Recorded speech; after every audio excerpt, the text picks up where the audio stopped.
By the time I got to about here, I was already walking with my feet sloshing around in the water. Yeah, so this light rack here, literally from that wall over there through to this wall, was an absolute sheet of water pouring down. It was a new indoor church water feature. It was just showering down, like a sheet of glass basically, a waterfall, just a waterfall.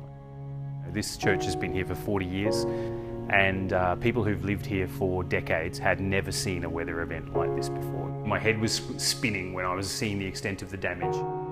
On the way here, I got a phone call from our associate pastor. He said his exact words were, "Mate, we won't be having church here anytime in the near future."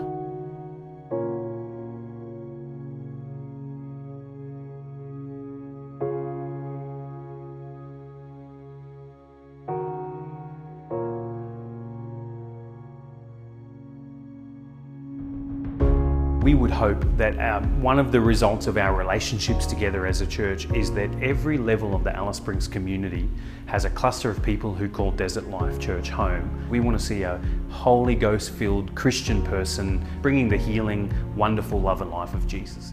If you would have asked me how important is a building before the storm, I may have said, oh, a building, it's important but not that important.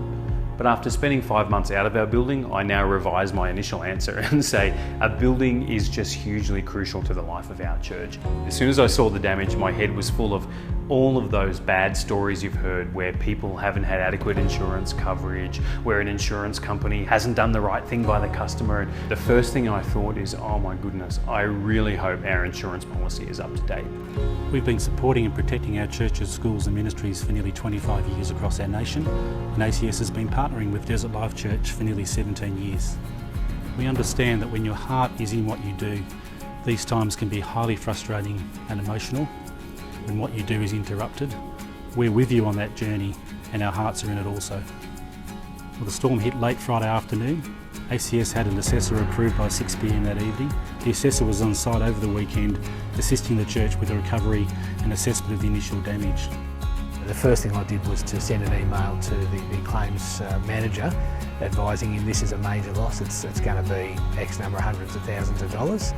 It's fairly substantial, and I've got to say I've managed many thousands of claims with many different insurance companies over the past 21 years, and this would have been one of the best handled claims I've ever seen. So these are the kids' facilities in here, and they have had an absolute major transformation in this process. It used to just have old, faded red carpet, the walls have all been freshly painted. We don't celebrate the inconvenience of it, but the truth of the matter is that in a weird way, this whole thing has just been a huge blessing for the church. It's been a huge blessing for the church. And yeah, every step of the way, it has felt like ACS have partnered with us to get us back into the building.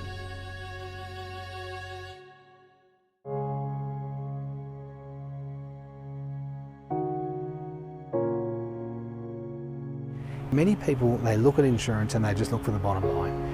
In some areas that can be a good thing. In insurance, it invariably is not. In this case, I think you'll find that everybody in the church is just over the moon because the insurance has delivered exactly what they promise and exactly what you pay for. If I've learned anything moving forward from this situation, it is make sure that your insurer is someone who gets church and understands what the needs of the church are, and in fact exists to help churches really. That's what we found with ACS. They lived up to their promise that they exist to help churches, and that's what we found all the way through.